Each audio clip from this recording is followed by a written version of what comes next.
Muy buenas tardes, ¿cómo están? Buenos días, Argentina. Nuevamente en nuestro programa de Eurogaláctica con vos. Un programa que lo podés escuchar desde todos los lugares del mundo para informarte sobre las mejores noticias. Mi nombre es Karin Hibom y nos acompañamos todos los jueves para estar informados sobre todo lo que sucede.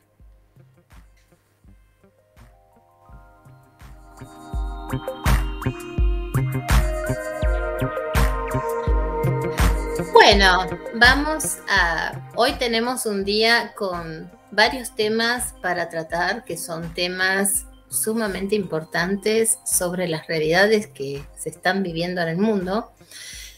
Pero antes que nada, quería hacer una reflexión sobre mi país natal, que es la Argentina. Para quienes están de afuera, van a poder ser informados un poco sobre qué es la realidad y la situación que pasa en Argentina. Y para los argentinos, para calmar un poco las ansiedades, las angustias y los miedos. Argentina está atravesando por un proceso, lo que lo podemos llamar geopolíticamente, de transición, de cambio, conflicto y de análisis. ¿Por qué? Estamos en una situación analizada en lo que vemos un gobierno que busca de todas formas no salir del poder, una oposición que se mira al ombligo pensando cuál es mejor la oportunidad para poder llegar al poder y siempre con los mismos políticos que se pelean por un poder. ¿El problema de Argentina es económico o es cultural? El problema de Argentina es político. Poder y ambición. Mientras no haya un orden en todas las estrategias e implementaciones que se apliquen en esa política, desde el orden, ya sean los proyectos a presentar, los tratados, mirando realmente a la situación de la finalidad, a la situación realmente de la cual vive la Argentina, no vamos a lograr un cambio. ¿Cuáles son las soluciones? Viéndolo desde el punto de vista geopolítico, comenzar a analizar qué está en el mercado, quiénes están en el mercado, cuáles son las ideologías, y no empezar a separar entre izquierda, derecha o peronistas radicales, sino pensar dónde estamos hoy los argentinos, cuál es nuestra situación que vivimos, cuál es la problemática, qué necesitamos, quiénes pueden realmente sacar a este país adelante y cuál es la propuesta que nos trae esa persona.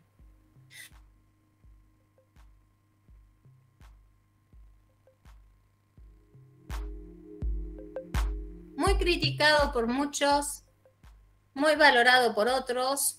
¿Y quién es Sergio Massa? Bueno, tenemos que conocer su historia, tenemos que conocer su influencia política y hoy más que nada, como decimos, el problema es político. Hay que saber, tiene sus contactos en el exterior. ¿Habrá posibilidades de que abra realmente nuevamente con el proyecto, el programa que presentó ayer, los contactos con los mercados exteriores? ¿Se abrirá nuevamente el mercado de exportación e importación? ¿Se reducirán los impuestos para el campo, para las empresas, para que puedan realmente nuevamente las empresas contratar personal? ¿Están en esas condiciones? ¿Saldrán realmente los planeros a trabajar a cambio de un plan y poderse postular y posicionar en las empresas y a su vez las empresas tener un aval del gobierno de que de esta forma va a haber un cambio? Todas esas cuestiones se las hago a ustedes argentinos para que empiecen a observar, no a criticar, no a inducir, no a malpensar, malinterpretar, no casarse con nadie, no se casen ni con un partido ni con un político. Fíjense cuál es la acción ahora, qué va a pasar con el mercado argentino, qué va a pasar con la sociedad argentina. Esta es una etapa que los argentinos pueden abrir los ojos, abrir, analizar, observar y no votar con el corazón. Por favor, votar con la cabeza, con la memoria y con los ojos. Eso es tema y el mensaje que les quería dejar para ver qué va a suceder. Y a su vez analizar cuál es mi situación hoy como ciudadano, dónde estoy parado, cómo puedo salir adelante. No vivan de los créditos como estuvieron viviendo los argentinos y la política argentina durante los últimos 70 años. Tengo la tarjeta de crédito, salgo a comprar, me voy de vacaciones, total. No, el total no. Hoy pago lo que puedo pagar, hoy gasto lo que puedo consumir. Hay que cambiar la forma de pensar desde cada uno desde casa.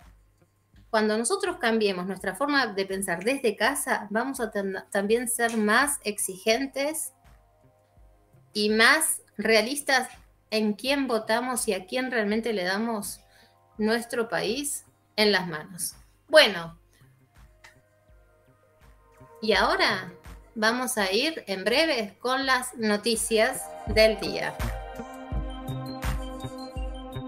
Estás conectado con Galáctica, Radio y Televisión Iberoamérica, la plataforma comunicacional más activa y dinámica de esta era. Galáctica Digital. Mucha vibra para vos. El primer tema del día de hoy, las maniobras militares. China está mostrando sus músculos frente a Taiwán. Aparentemente China quiere mostrar dureza militar durante las maniobras militares frente a la costa de Taiwán, que comenzaron el jueves pasado. Varios cohetes fueron derribados incluso a pocos kilómetros de la isla taiwanesa de Matsu. China sigue estando manifestadamente indignada por la visita de la presidencia del Parlamento estadounidense Nancy Pelosi, mientras que Taiwán ha aumentado el estado de alerta de su ejército. Acá vemos una situación que también puede tener muchísimo contacto e influencia con lo que está sucediendo en otros países. El foco de las maniobras es actualmente el estrecho de Taiwán o estrecho de Formosa, que se encuentra directamente entre el continente y la isla de Taiwán. El ejército chino había cruzado la línea central varias veces el jueves por la mañana, tanto por agua como por aire. Citando fuentes taiwanesas, dicen que 10 barcos entraron brevemente en la mitad del mar más cerca de Taiwán. Los aviones volaban dentro y fuera una y otra vez, lo que aumenta la presión sobre la defensa. Taiwán, en consecuencia, también lanzó aviones y activó su sistema antiaéreo. China también disparó varios misiles convencionales en ataques de precisión en aguas frente a la costa del este de Taiwán. La televisión estatal de China comentó que se dispararon 2 misiles cerca de las islas Matsu de Taiwán a pocos kilómetros de la costa, y el Ministerio de Defensa de Taiwán comentó que las tropas en la isla están en alerta creciente. Todos los misiles alcanzaron sus objetos con precisión del este del EPL, según se informa la fuentes taiwanesas. China ha desplegado misiles Dongfeng en East Wind hasta el mediodía del jueves, mientras China había disparado 11 misiles. La agencia estatal de noticias Xinhua informó que las maniobras tenían como objetivo un bloqueo marítimo y aéreo de la región muy utilizada para la navegación también comercial. También se podría hablar de una conquista de violencia. La flexión muscular probablemente tenga la intención de disuadir a Taiwán de seguir luchando por la independencia. También son una advertencia de los Estados Unidos para que se mantengan al margen de la disputa. Se han seleccionado 6 áreas alrededor de la isla para el ejercicio de combate y los barcos y aeronaves pertinentes deben evitar las aguas del espacio aéreo afectados. Los buques de guerra taiwaneses en el puerto de Keelung. Hay numerosos buques de guerra taiwaneses en el puerto de Keelung. Funcionarios militares chinos dijeron a la agencia de noticias que maniobras se estaban realizando como preparativos para un combate real. Si las fuerzas taiwanesas entraran en contacto deliberadamente con el ejército chino y dispararan accidentalmente un arma, las Fuerzas Armadas de Pekín tomarían contramedidas estrictas y la parte taiwanesa sufriría con las consecuencias. China va a asunto interno. Después de que comenzaron las maniobras, el gobierno progresista democrático de Taiwán dijo que algunas de las rutas marítimas y aéreas más transitadas se vieron afectadas por las maniobras y dijo que China estaba actuando de manera irresponsable e ilegítima. La autoridad marítima portuaria de Taiwán advirtió a los barcos que no ingresen a las áreas el miércoles. China dijo que la respuesta que impulsó de independencia de Taiwán fue apropiada y legal. También es un asunto interno. Hay un helicóptero militar chino sobre el mar de Retamal.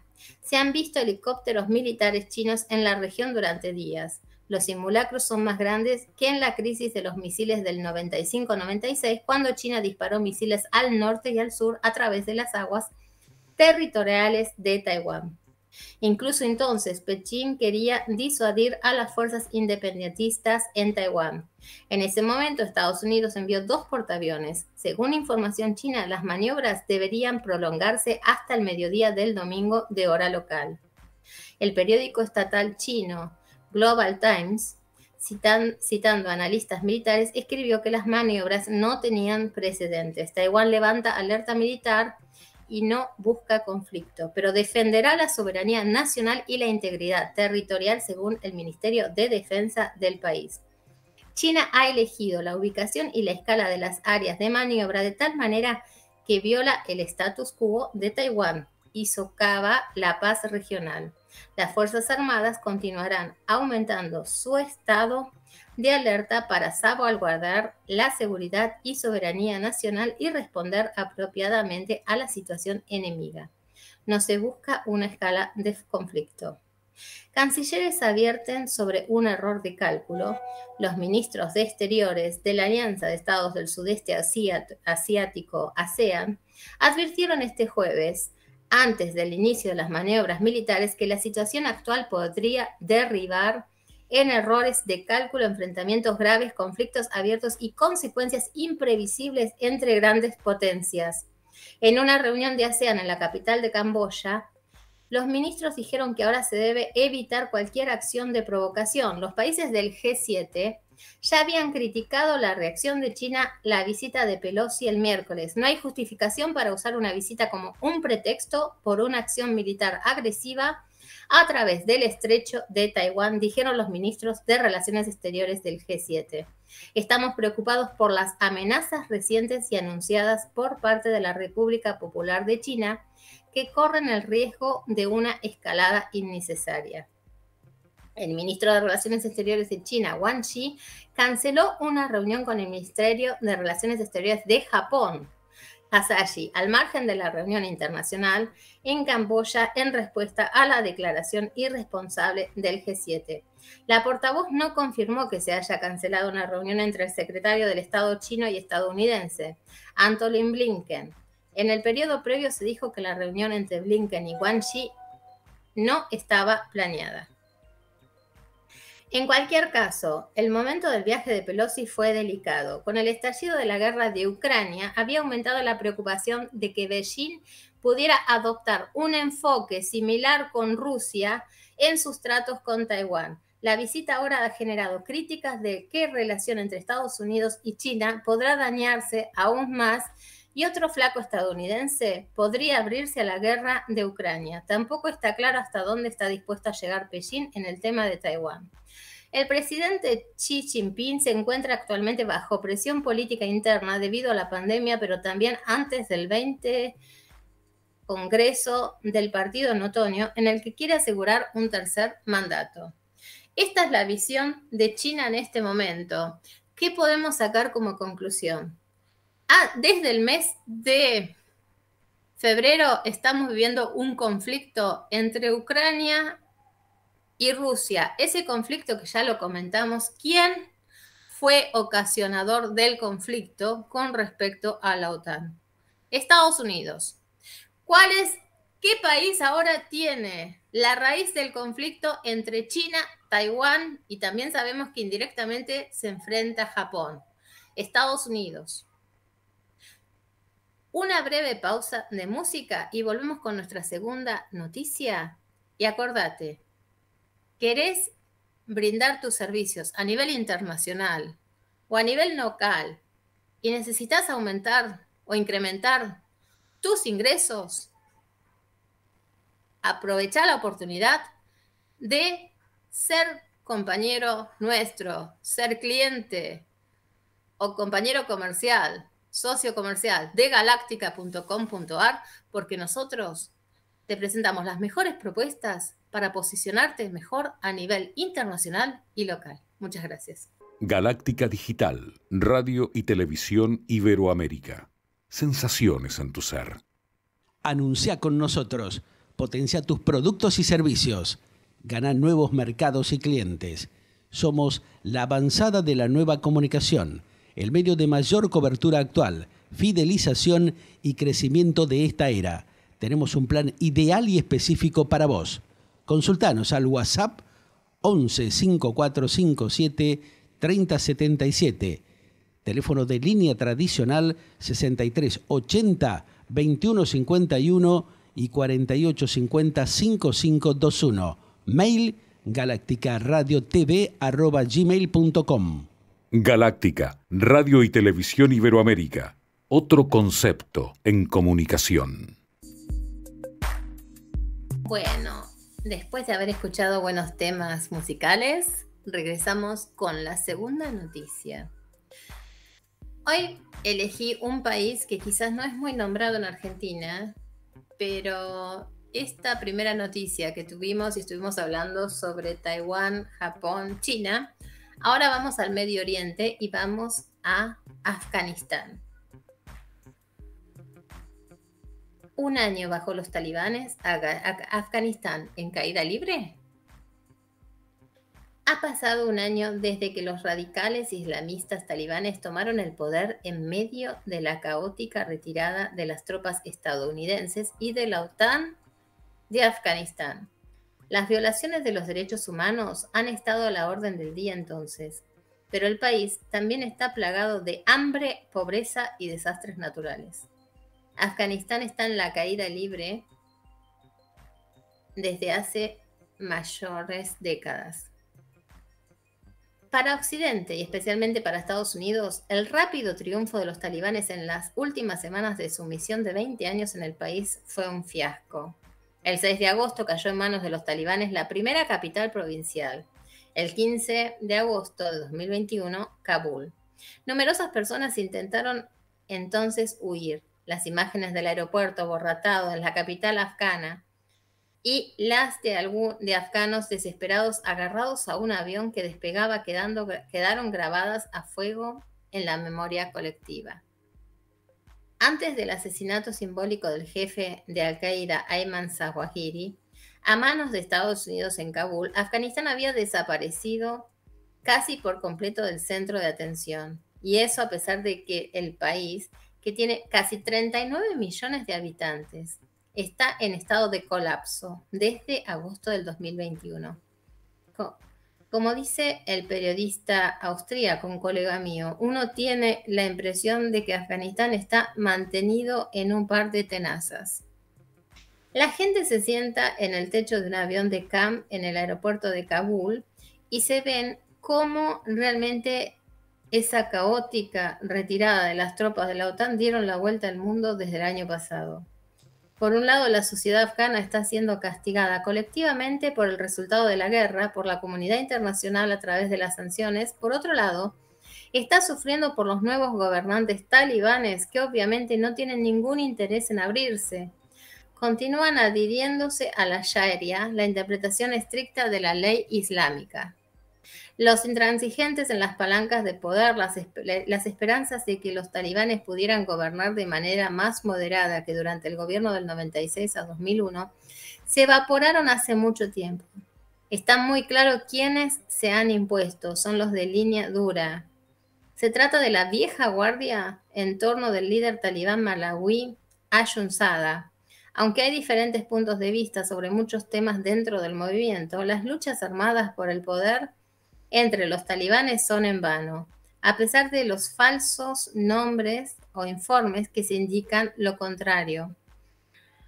Hay referencias de libros como por ejemplo La guerra más larga, 20 años de guerra contra el terror, de Emran Feroz, que pueden ustedes informarse muchísimo sobre la verdadera historia y situación de Afganistán para conocer realmente lo que es el mundo islamista.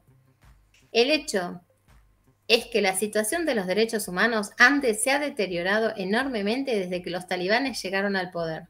Las ejecuciones extrajudiciales, la tortura y las expropiaciones forzadas se encuentran entre las numerosas violaciones de derechos humanos que, según un informe reciente de la ONU, se remontan a los talibanes. Los talibanes atacaron a periodistas y activistas de derechos humanos, así como a empleados de gobierno anterior y de las fuerzas de seguridad. También se ha ejercido y se sigue ejerciendo la violencia contra miembros de minorías étnicas como los hazaras y los taíquicos. Otra de los problemas que influencia mucho en el tema de Afganistán es la educación, trabajo, burka, las mujeres desesperadas. Sin embargo, sobre todo son las mujeres y las niñas las que sufren bajo el régimen talibán. Ser mujer en Afganistán significa ser sistemáticamente oprimida. Sus derechos se han visto recortados en casi todos los ámbitos de la vida. En la actualidad, las mujeres solo pueden viajar con un acompañante masculino. El uso de burka es obligatorio en público. Contrariamente a sus promesas, los talibanes cerraron muchas escuelas para niñas desde 7º grado en adelante. Algunas profesiones también están cerradas a las mujeres. Además, escapar de la violencia doméstica se volvió más difícil mientras aumentaban los matrimonios forzados. Los derechos de las mujeres fueron recortados sucesivamente el año pasado con tristes consecuencias. Las protestas de mujeres y el factor de seguridad. En vista de los muchos reveses, la lucha por los derechos de las mujeres parece tan necesaria como desesperada. En cualquier caso, no ha terminado. Las protestas ahora tienen lugar en habitaciones cerradas, donde las mujeres se reúnen, sostienen carteles y luego difunden fotos de ellas. En la calle, esto se ha vuelto imposible. Todo esto deja huella. Sabemos que la tasa de suicidios ha aumentado. Esta depresión ha aumentado dramáticamente y que muchas digan, ya no veo ninguna razón ni esperanza para seguir viviendo. En ningún lugar del mundo la gente es tan infeliz como en Afganistán, según el estudio del Instituto de Encuestas Gallup. Sin embargo, se explica que el estado de ánimo y la actitud de la gente depende en gran medida de la región en cuestión. Hay regiones, especialmente en el sur y sureste de Afganistán, que solían ser más disputadas, donde las mujeres ahora se sienten más cómodas. Sobre todo el factor de seguridad contribuye a esto. Después de todo, numerosos civiles murieron durante los años de operaciones entre Estados Unidos y OTAN, drones, ataques a la víctima. Esto se excusó en parte contra la lucha contra el terror. Había mucho resentimiento e ira entre la población. El jefe de la red terrorista de Al-Qaeda, Ayman Safari, en vista de esto tampoco está claro qué significa para Afganistán el asesinato del jefe de Al-Qaeda por un ataque con aviones no tripulados estadounidenses en Kabul, que se conoció en agosto. En el acuerdo de Doha, los talibanes habían prometido a Estados Unidos, a cambio de la retirada de las tropas, que no ofrecerían un refugio seguro a los grupos terroristas. Ahora Estados Unidos y los talibanes, de quienes se dice repetidamente tienen estrechos vínculos con la Al-Qaeda, se acusan mutuamente de violar el acuerdo. Estados Unidos acusa a los talibanes de albergar a Zawahiri y los talibanes critican el ataque con los drones. Queda por ver si el asesinato resultará en más sanciones. Desde Estados Unidos ya se decía que los talibanes tendrían que responder por la presencia de Zawahiri. Cada una y cada segunda persona afectada por la hambruna, el hambre. Esta no es la única razón por la cual el estado del ánimo en el país es explosivo. Afganistán está constantemente en modo de crisis. Debido a una combinación de factores, incluido el colapso de la economía y la sequía persistente, existe un alto nivel de inseguridad alimentaria aguda en todo Afganistán, según la Organización de las Naciones Unidas para la Agricultura y la Alimentación, FAO. Niñas en bidones de agua después del terremoto de Paquita. se encuentran niñas tiradas en bidones de agua. Las secuelas de los devastadores terremotos en Paquita y Cos continúan preocupando al país. Según un análisis realizado por el Programa Mundial de Alimentos EPMA de la ONU, en mayo alrededor de 20 millones de personas padecen hambre aguda. La organización benéfica para niños UNICEF espera que alrededor de 1,1 millones de niños sufran emaciación severa, la forma más amenazante de desnutrición este año. Y tan solo en junio el este de Afganistán fue azotado por un devastador terremoto que mató a más de 1.000 personas y dejó a miles sin hogar. Y yo me pregunto, las Naciones Unidas que informan tanto, ¿qué medidas toman en contra de estos desastres universales como de Afganistán? Los efectos de la guerra en Ucrania están exacerbando la situación de seguridad alimentaria, elevando los precios de los alimentos nuevos máximos, elevando el costo de los insumos agrícolas esenciales, en particular los fertilizantes, y ejerciendo presión sobre los países de la región que envían trigo a Afganistán para que limiten las exportaciones de alimentos y priorizar las necesidades locales. Talibanes en el dilema de las drogas. ¿Qué sucede? Bajo el gobierno talibán, que no es reconocido por ningún país del mundo, los ingresos y la ayuda vital del exterior son los que más faltan. Los 9 millones de dólares del Banco Central afgano, la mayoría de los cuales están almacenados en Estados Unidos, siguen congelados. Una parte importante de la población que trabaja principalmente en el sector agrícola también se está metiendo en problemas porque el gobierno talibán emitió un decreto en primavera prohibiendo el cultivo de amapola, a partir del cual se produce el opio. Los talibanes prohibieron el cultivo de amapola, aunque una décima parte de la producción económica se basa en el negocio del opio.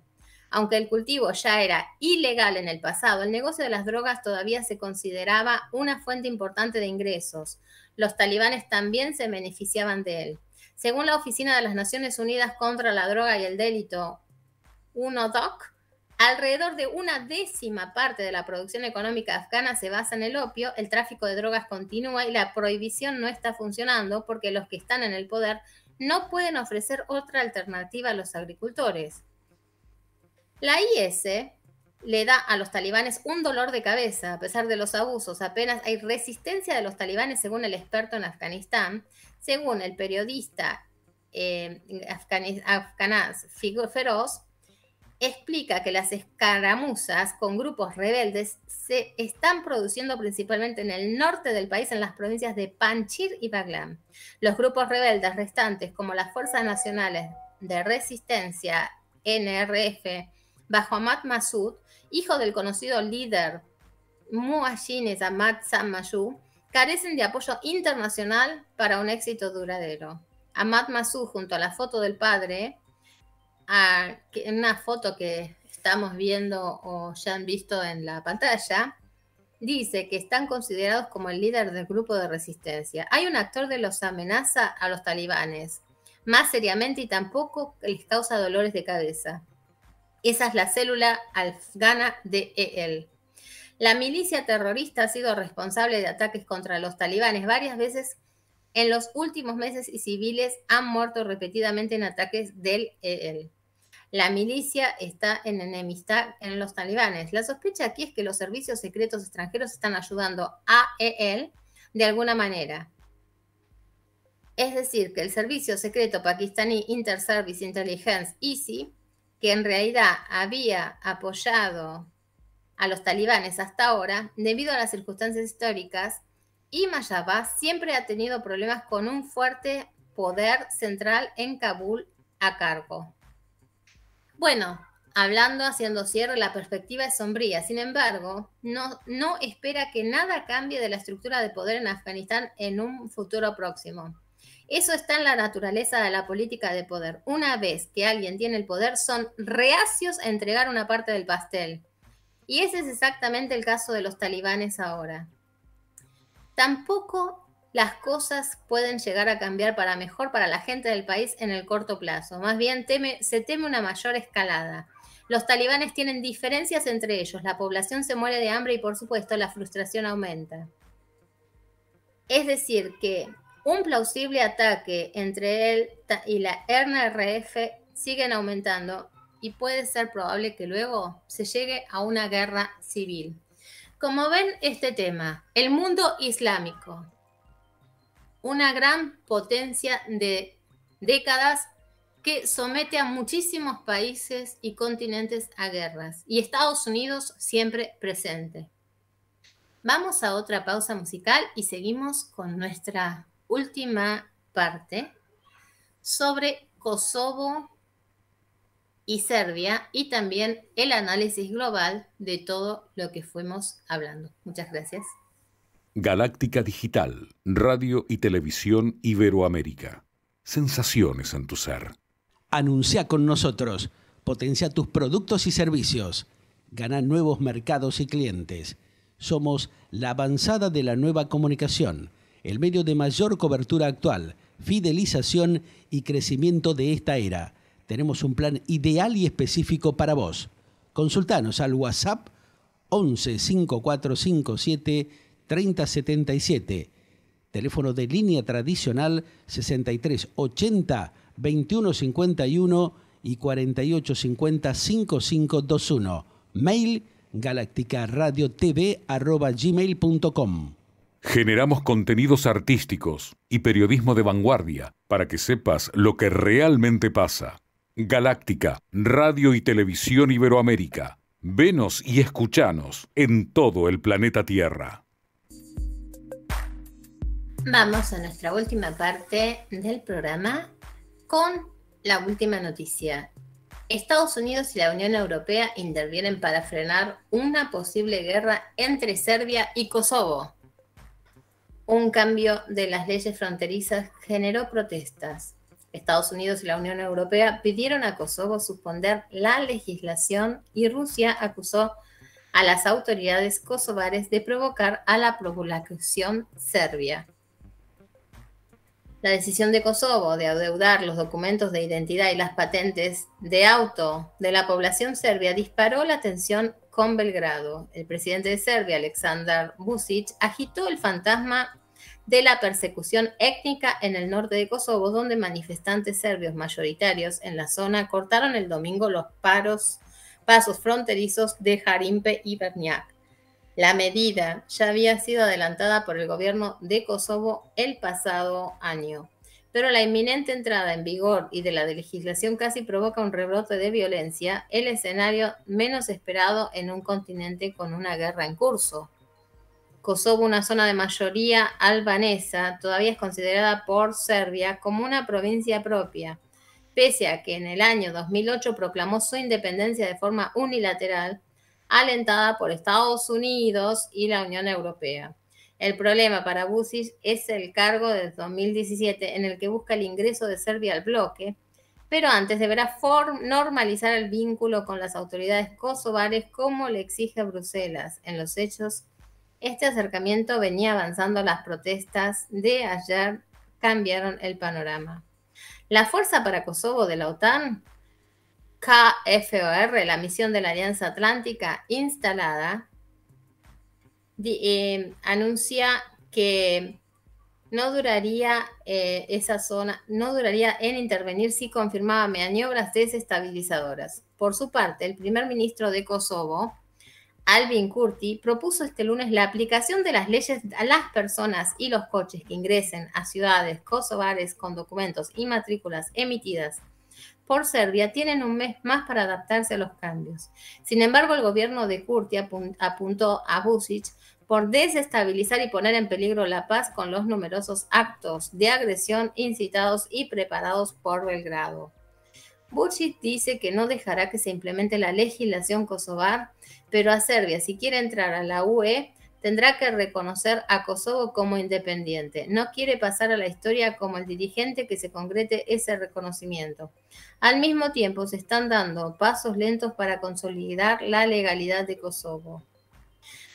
El sociólogo español Diego Gómez, y experto en la historia de los Balcanes, aseguró a medios que si Kosovo es un estado independiente, tiene el derecho de registrar las patentes y los documentos de identidad. Los ciudadanos de Serbia van a estar zona de Kosovo y entran con documentación serbia. El presidente Vučić dice que no dejará que se implemente la legislación kosovar, pero si Serbia quiere entrar en la UE, tendrá que reconocer a Kosovo como independiente. Vučić no quiere pasar a la historia como el dirigente que concrete ese reconocimiento. Al mismo tiempo, se están dando pasos lentos para consolidar la independencia y legalidad de Kosovo. Kurti aceptó la prórroga después de la advertencia de la KFOR de una reunión urgente con el embajador estadounidense en Pristina, Jeff Hoveniar, donde, no porque quisiera dar el brazo a torcer frente a Belgrado, Josep Borrell, el jefe de la diplomacia europea, también convenció al primer ministro kosovar de que lo mejor era rebajar la tensión. Los ecos de la guerra de Kosovo, que terminó en el 99 con un saldo de 13.000 muertos y una importante diáspora albano-kosovar repartida por el mundo, asustan en Washington y Bruselas. Los ciudadanos que viven en Kosovar Mitrovica, distrito del norte de Kosovo, votan las elecciones en Serbia. El gobierno de Kosovo dice que un ciudadano serbio no puede entrar y permanecer más de 3 meses, salvo que tenga visa de trabajo o algún tipo de estatus de residencia. El nudo de la cuestión es que el norte de Kosovo está habitado mayormente por serbios y es en los techos un anexo de la República de Serbia. El Estado kosovar quiere acabar con eso, que vivan allí pero no sean ciudadanos de Kosovo. Como era de esperar, Rusia aportó más leña al fuego este lunes, luego de asegurar que Kosovo no respetaba los derechos de la población serbia. Moscú no reconoce la independencia de Pristina y usa el argumento de la mayoría étnica en un territorio para reclamar la pertenencia. Con esa misma hipótesis, desencadenó la invasión a Ucrania y justificó la ocupación del Donbass. El Kremlin responsabilizó al gobierno de Kurti por las provocaciones y a Estados Unidos y a la Unión Europea por apoyar a las autoridades kosovares en su presunto intento de expulsión de la población serbia de Kosovo. Vučić se siente presionado por Bruselas y Moscú. A pesar de que aspira a convertir a Serbia en un miembro de la Unión Europea, Belgrado se negó a imponer sanciones a Rusia y más tarde se apuró a cerrar un acuerdo por el suministro adicional del gas ruso. El canciller alemán Olaf Scholz, que visitó la capital serbia a principios de junio, aprovechó para pasarle la factura al presidente por su postura y le dijo que sin reconocimiento mutuo entre Serbia y Kosovo se cierran las puertas de la Unión Europea. Quiero reiterar una vez más que no nos rendiremos y que Serbia ganará. Para el analista del Centro Argentino de Estudios Geopolíticos, el ingreso bloque del quid de la cuestión, en Serbia hay una rusofilia popular. Los prorrusos son el pueblo más llano y los sectores más acomodados de la derecha. Los sectores progresistas y la clase media son los pro-europeas. Dentro de la Unión Europea, España, Grecia, Chipre, Rumania y Eslovaquia consideran a Kosovo como una provincia serbia separatista. Pedro Sánchez de España, que acaba de volver de Serbia, se comprometió a no reconocer la intendencia kosovar. Para todos los involucrados, Estados Unidos, Rusia y la Unión Europea, es un asunto incómodo. Quiero reiterar una vez más que no nos rendiremos y que Serbia ganará, dijo Vučić, poco antes de difundir versiones sobre un supuesto ataque del ejército de Kosovo a la población serbia en el territorio kosovar. A continuación, el mandatario puso en alerta a sus soldados. El ex canciller alemán, amigo de Putin, la última carta de Scholz para que Rusia no corte el gas. La incógnita es qué sucederá el 1 de septiembre cuando la legislación deba aplicarse. La población serbia de Kosovo, unas 120.000 personas, se oponen abiertamente a estas leyes. Lo que demostraron en septiembre pasado y ayer domingo. Parece que las partes solo están ganando el tiempo, según informes de los medios europeos. Bueno, 3 noticias con 3 países enfrentados con otros países y siempre Estados Unidos en el medio. En conclusión, a todas estas noticias que abarcan la problemática actual, digamos, de los conflictos mundiales. ¿Por qué? Porque también, si vamos a Iberoamérica, es víctima de todas estas medidas tomadas. Iberoamérica, viviendo con las dictaduras, no reconocidas como dictaduras, pero sí sistemas socialistas, se cierran las fronteras a la exportación y la importación para que los países latinoamericanos, incluyendo sobre todo a Argentina, sea extraída del propio Mercosur y no pueda tener una competencia comercial, e inclusive estos tratos de violencia impulsados, provocados por la OTAN y los Estados Unidos, provocan a la sociedad mundial para que actúe con violencia. ¿Es esta la solución para nosotros a nivel mundial? ¿Cuáles son las medidas que debemos tomar como gobiernos y como ciudadanos? ¿Dónde está nuestra intervención como ciudadanos frente a estas medidas? ¿Estamos mudos? ¿Estamos como paralizados porque tenemos miedo? ¿Porque nos dejamos manipular por los medios de comunicación oficialistas y tenemos miedo de tomar medidas para que esto cambie? ¿Lograremos vivir en soberanía los distintos países? ¿Lograremos vivir en paz mundial? ¿Cuáles son las medidas que tenemos que tomar?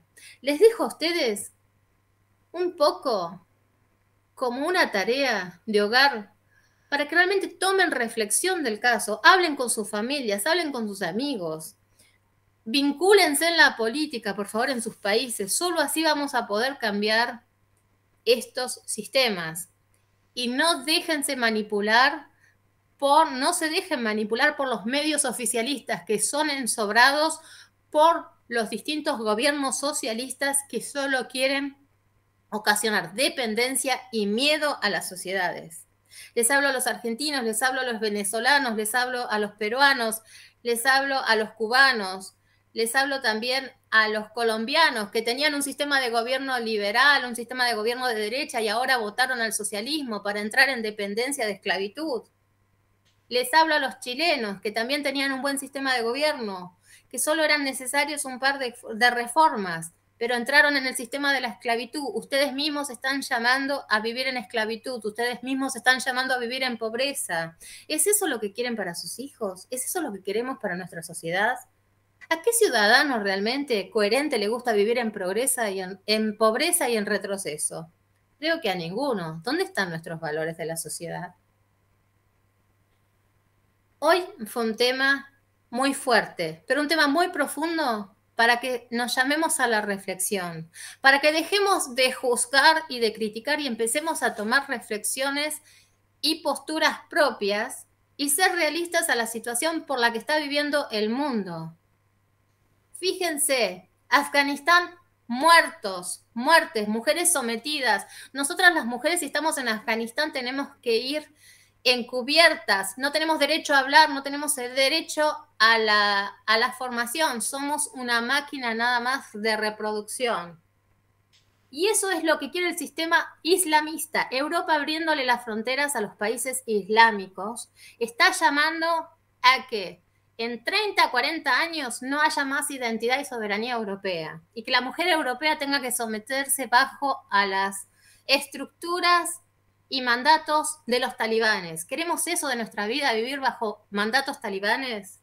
Lo mismo son las dictaduras y los gobiernos socialdemócratas, socialistas en América Latina. Son talibanes que solo quieren ambición de poder y dejarnos cada vez con menor libertad. China, año 2050, tratados de comunismo internacional. ¿Por qué China está abarcando todo y quiere insertarse en cada país? Argentina, cada tratado que firma con China es un bienvenida al comunismo chino. ¿Es eso lo que quieren los argentinos? Lo mismo le digo a Cuba, lo mismo le digo a Venezuela. Todos tratados que firmemos con China estamos atrayendo más al comunismo. ¿Por qué queremos dejar de ser libres? ¿Por qué queremos ser esclavos del poder y ser sometidos a perder nuestra soberanía e identidad? Les dejo estos temas como reflexión. Les agradezco por haberme estado acompañando y habernos estado acompañando a nosotros en galactica.com.ar, pero no te vayas, porque vas a seguir informándote de todas las noticias de lo que pasa en el mundo. Nos vemos el próximo jueves con más información a nivel internacional. Muchas gracias. Galáctica, lo que vos esperabas para acompañar tu vida.